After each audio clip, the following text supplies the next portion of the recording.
Assalamualaikum warahmatullahi wabarakatuh, pemirsa di mana Anda berada, kembali bertemu saya, kita lagi ngopi bareng ya. Ngopi bareng bersama dua tamu saya, yakni yang pertama adalah Bung Nizwar Apandi ya. Sama sudah kita kenal. Kemudian yang kedua adalah pemerhati ekonomi Bung Astrian Hendicaya ya. Assalamualaikum. Sehat semua ya. Ini tema kita ini agak beda dari tema-tema sebelumnya. Kalau kita biasanya membicarakan tentang masalah-masalah politik, ya. Kali ini saya akan mendiskusikan pada persoalan-persoalan ekonomi yang sekarang ini lagi hangat dibicarakan, ya. Terus terang aja ini saya angkat karena memang ada surat terbuka, ya. Surat terbuka yang dibuat oleh saudara Nizwar Apandi, ya. Yang ini adalah merupakan pertanyaan terbuka untuk tim kerja gubernur. Ya, saya bacakan. Ini menjadi tema diskusi kita. Pertanyaan terbuka untuk tim kerja gubernur Lampung. Ya, perangkat daerah yang terkait bidang perekonomian, para cendekiawan ilmu ekonomi, semua perguruan tinggi dan pimpinan organisasi pengusaha di Lampung. Merujuk data BPS pada triwulan pertama Januari-Maret kemarin, pertumbuhan ekonomi Lampung hanya sebesar 1,73%. Ya. Di saat rata-rata pertumbuhan ekonomi Sumatera berada di angka 3,25% dan rata-rata pertumbuhan ekonomi nasional di angka 2,97%. Ini menjadi menarik ya, karena ada prediksi prediksi pada triwulan kedua ini BPS itu memprediksi angka pertumbuhan ekonomi nasional diprediksi akan jatuh sampai ke minus 7%.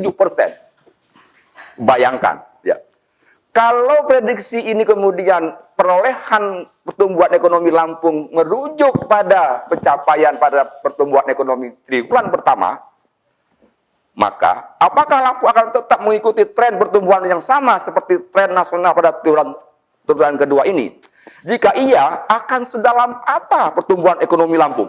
Ya, jatuh ke zona negatif.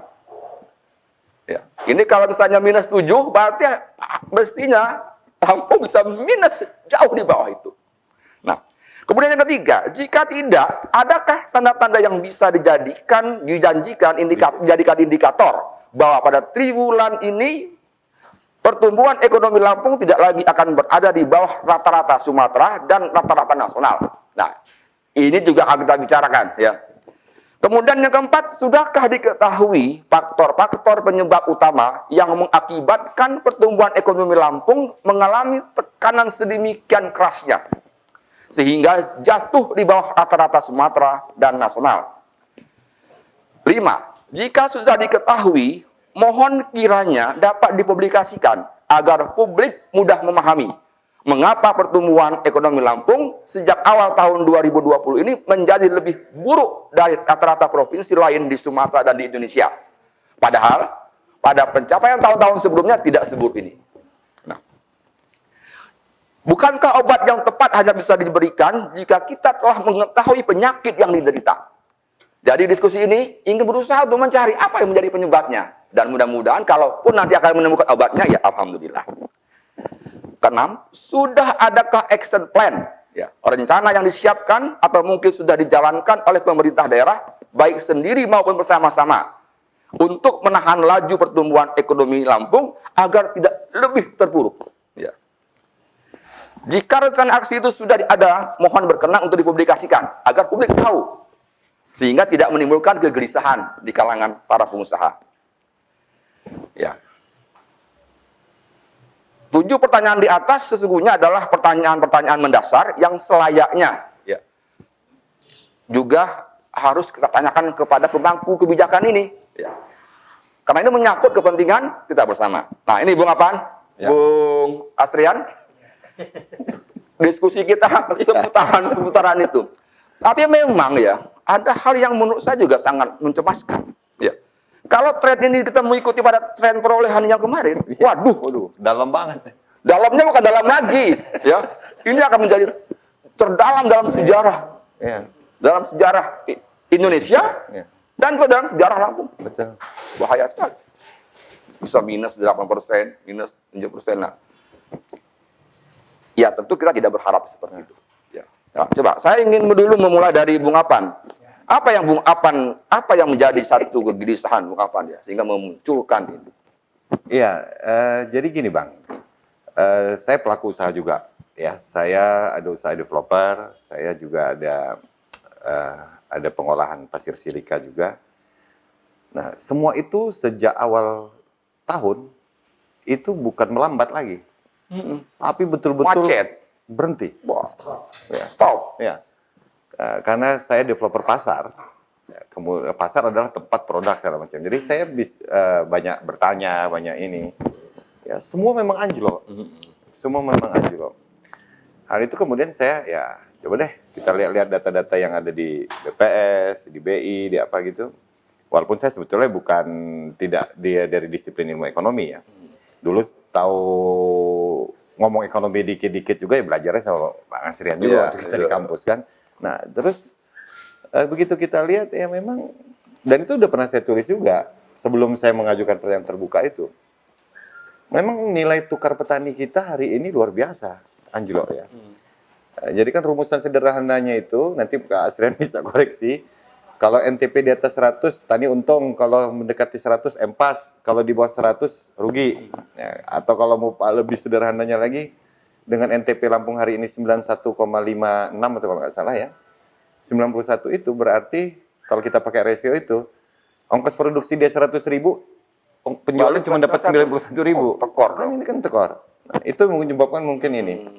Kemudian begitu saya buka-buka lagi, saya lihat tahun berikutnya sampai yang paling terjauh Januari 2005 yang ada di publikasi BPS. Belum pernah kita serendah ini. Makanya saya katakan kalau lihat dari data itu, maka nilai tukar petani hari ini di Lampung itu yang paling rendah selama 16 tahun terakhir. Ya, karena kita belum bisa lihat data 2004 ke belakang. Jangan-jangan mungkin malah yang paling rendah sejak Orde Baru berakhir kalau kita bisa ketemuin datanya. Dan dengan definisi NTP tadi itu kan kemudian menjadi logis kalau kemudian juga kita bilang jangan-jangan hari ini kondisi kesejahteraan petani di Lampung juga yang paling buruk selama 16 tahun terakhir. Ya karena kan definisi NTP itu tadi begitu. Kalau NTP-nya paling buruk 16 tahun terakhir berarti kesejahteraan petani juga lagi paling buruk sekarang ini kan. Kemudian saya kan karena saya tahu diri kita bukan ekonom, tidak pernah belajar ekonomi lebih dari cuma beberapa SKS dulu kan. Nah, saya hanya menduga-duga. Kemudian kita lihat Lampung ini kan memang dari dulu struktur PDRB-nya sangat didominasi oleh pertanian. Ya, nomor 2 perdagangan, terus ada industri, ada konstruksi. Ya kan? Yang 3 ini mungkin sektor publik, tapi konstruksi lebih banyak didorong oleh proyek-proyek pemerintah. Nah, empat-empatnya ini kan memang kalau lihat data itu, ini hanya data triwulan pertama Bang, yang memang minus semua sehingga dugaan saya ya memang Lampung ini terlalu tergantung struktur PDRB-nya dengan hanya 4 sektor ini. Sehingga ketika 4 sektor ini terpukul, pukulan keras. Karena di saat yang sama, Sumsel dan Sumut itu masih mendekati 5%. Masih hampir 5%. Ya.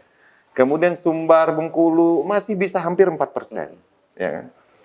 Dan selama bertahun-tahun, kita mungkin 10 tahun terakhir, Lampung itu tidak pernah turun dari papan atas gitu loh.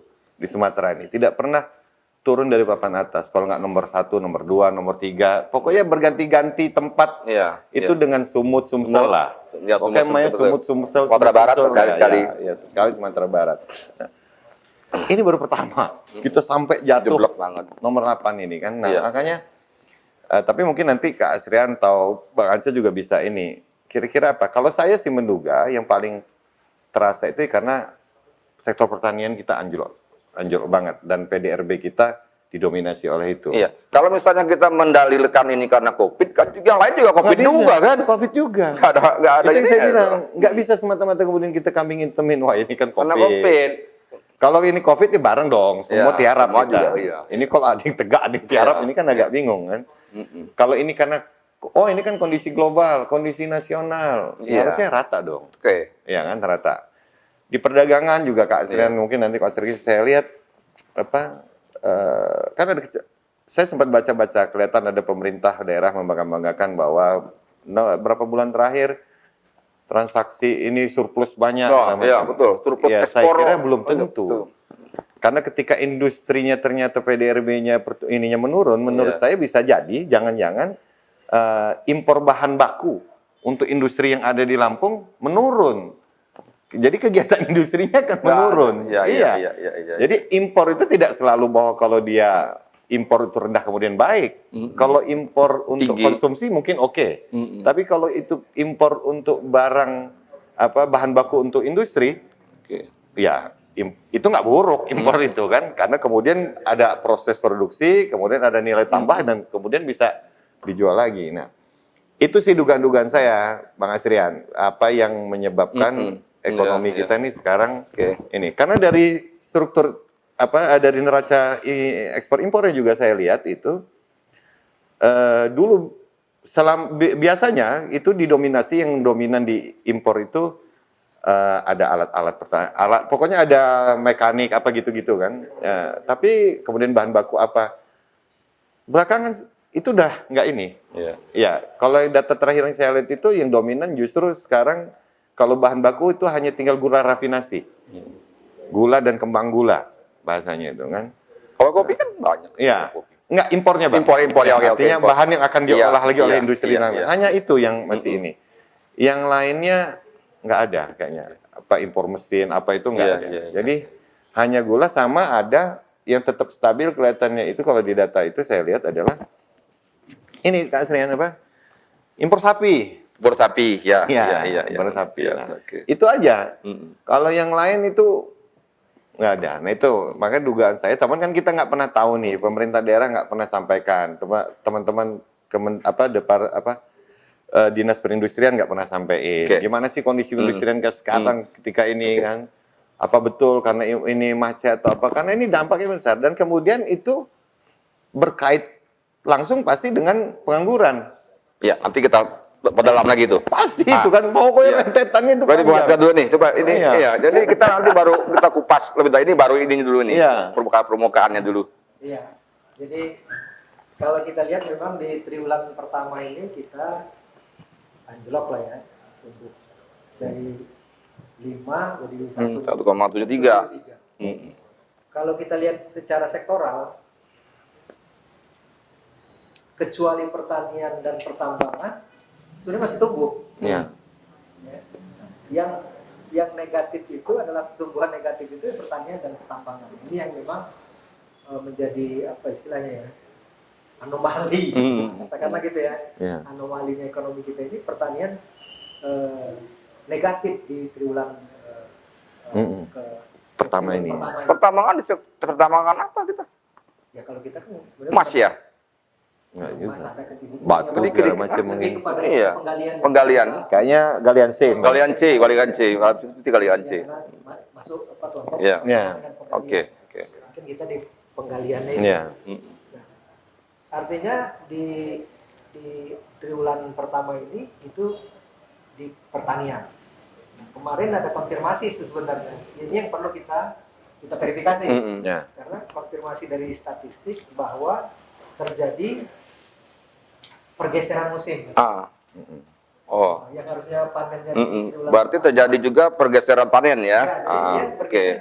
Iya. Ya, ini yang mungkin tadi orang-orang yang pihak yang ada di pertanian mungkin harus konfirmasi juga gitu kan. Nah, benar nggak terjadi penurunan? Nah, kalau turunnya pertanian itu sebenarnya udah dari 2009 udah mulai turun ini. Udah turun terus ya. Sekitar 3 udah mulai. Iya. Betul Kak. 1 gitu, artinya tren menurunnya itu, tren pertumbuhannya menurun itu udah ada gejalanya. Memang tapi yang dalam sekarang ya. Di triwulan pertama ini yang langsung negatif. Kan? Iya. Nah, ini yang harus kita apa istilahnya? Bedah lebih jauh ini kenapa? Nah, saya sempat coba cari faktor ya tadi karena pertanyaan. Pan ini bilang soal impor. Nah, di situ ada satu yang ada kaitan dengan pertanian saya lihat. Di impor itu ada yang turun drastis, impor pupuk. sampai 80%. Nah, ini yang saya Berarti nggak ada tanam dong kalau begitu adanya, ya kan? Nggak ada pemakaian sementara kan pupuk. di petani ini kan kadang-kadang kalau nggak kebagian pupuk lebih baik nggak nanam. Ada apa istilahnya ya? Ada apa? Ya, daripada tambah Paham rugi, gitu ya. Ada paham gitu daripada nggak kebagian pupuk yang mendingan nanam lah kira-kira. Nah, saya lagi masih mau tracer gitu ya. Ya. Apakah benar? Karena kita harus benar-benar lihat memang Ya. apa kenapa pertanian ini turun. Iya. Tapi kan begini loh Bang Asrian ya. Oke lah, pergeseran pertanian kan juga tergantung pada cuaca, iklim. betul, ya. Cuaca masa iya cuaca antara daerah juga beda antara yang di Sumsel kan begitu. Sumsel, Bengkulu, Masa sama iya? Lampung ini. Masa beda? Iya. Artinya begini Kalau kita logika sama saya. Papua, oke Iya, lah. kalau itu alasannya kan sama juga dialami oleh yang lain gitu kan. Nah, makanya tadi saya lihat mungkin faktor tadi pupuk tadi. Artinya kita harus Oh, itu bisa jadi bom waktu, Kak Srian. Ya, artinya Ketika hari ini tidak ada tanam, Iya. Iya, artinya kan tanam artinya itu ke depan kita menghadapi ancaman kekurangan kan? Kalau musim sebenarnya bisa kita lihat Desember aja udah mulai hujan waktu itu kan. Iya. Kalau dia hanya merupakan penundaan penggeseran panen, oke. Berarti sekarang kita panen nih. Iya. Kita nikmati sekarang. Iya. Nah, yang menjadi masalah ya kalau memang nggak ada tanam. Nah, itu udah bahaya lagi ke depannya kan? Bom waktu. Apa dalam? Ya, makanya ini faktor-faktor yang memang harus kita dalami karena dia berubah tadi gini kan. Oke. Nggak seperti biasanya gitu kan. Yang kedua, saya melihat memang faktor ekspor. Kalau Sumsel itu ekspornya naik tinggi, pertaniannya masih di atas 3,4 apa gitu ya. 3,4 pertumbuhan di pertanian di Sumsel. Nah, yang kedua, faktor Lampung kemarin di triwulan pertama itu adalah di perdagangan perdagangan luar negerinya. Karena kita ini ekspor kita ini 70% pertanian. Dari 70% itu 90% itu hasil perkebunan. Oh, bukan itu ya? Malah bukan. Perkebunan perusahaan apa rakyat, Kak? Nah, itu persoalan. Karena ada dua macam ini kan. Oke, ulang tadi. 70% kita ini pertanian. Ya. Nah, dari 70% itu 90%-nya perkebunan. Pertanyaan Bung Apan itu perkebunan rakyat atau perkebunan korporasi? Ya, kan gitu. Tinggal kita lihat tracer komoditasnya kan. Kalau dia kopi, ya pasti Rakyat. Kalau dia gula, kalau sawit, gula, Kalau apa namanya, nanas, apa itu pasti korporasi kan. Ya, itu yang Nah, artinya pertanian ini ya dominan di produksinya tadi itu kan masih 29% lah kalau gambaran di triwulan pertama itu ya. Artinya karena dia porsinya yang besar itu 29%, turunnya minus 2,8 ya kalau salah ya. Nah, itu yang menjadikan tekanan terhadap pertumbuhan ekonomi. Di sisi lain tadi ada ekspor impor. Nah, ekspor impor kita yang tergantung pertanian. Nah, karena COVID ini kan kalau di luar negeri kan memang sebelumnya ya ekonomi dunia kan lagi pulih. Kemudian COVID ini sehingga ekspor kita yang memang mengandalkan pertanian ini memang ada. Itu berdasarkan data-data yang ada. Ya, nanti saya akan tanyakan apa yang menjadi penyebab berdasarkan analisis Bung Apan dan Pak Asrian. Kita akan kembali lihat sejenak.